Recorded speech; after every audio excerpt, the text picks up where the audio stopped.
The titles have gone a bit of a transformation. You moved from India to Bharat. What led to this change of both the visualization of the country as such and its role? I speak really for a polity which has been there for thousands of years. You want to be a player, you don't want to be a playing field. We spoke about your first book. I think it was during the pandemic, literally in between some waves.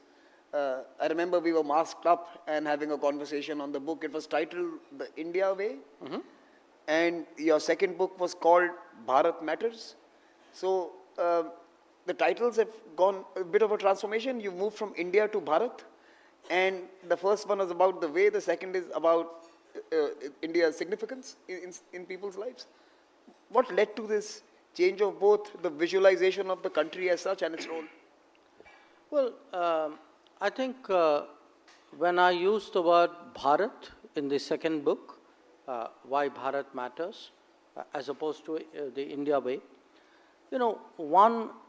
I'm trying to capture really a kind of the transformation which has taken place in our society, in our polity, in our mindset, in our approach to the world.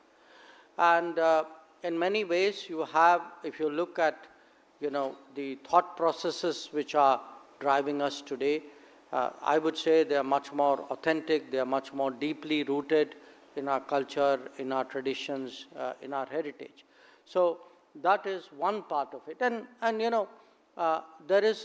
there's a bigger exercise in the world of cultural rebalancing, that we've seen economic rebalancing particularly through globalization.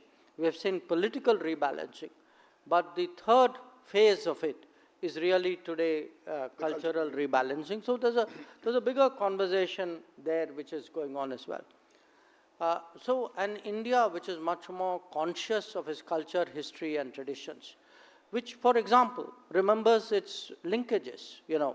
I give you a very practical example. The Gulf. The Gulf, our linkages with the Gulf are as old as the monsoon.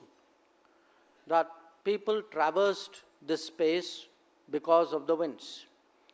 And yet, a region which is so close to us, with which we had such deep linkages, somewhere in the quest for modernity, we let go of that connection. The same applied actually to the oceans, that if you look at the islands in the Indian Ocean, or if you look east of India, that you can actually find even today, very significant evidence of major Indian civilizations which were sort of all the way up to the east coast of China. So part of it is also today, once you start thinking of yourself as a civilizational state, you remember your culture, your traditions, you then you revisit your history. You draw from that, and once you do that, you get a different level of confidence. You have difficult situations where you think of yourself, as I do, that look, I speak really for a polity which has been there for thousands of years. So you take your decisions both with a certain confidence, but also with a certain deliberation of the consequences of it for years ahead. And then there is a self-reliant side to it, which is, you want to be less vulnerable, you want to be less dependent, you want to be a player, you don't want to be a playing field. So I think it was a combination of all these factors. I felt we had made that transition, especially in the last 5 years.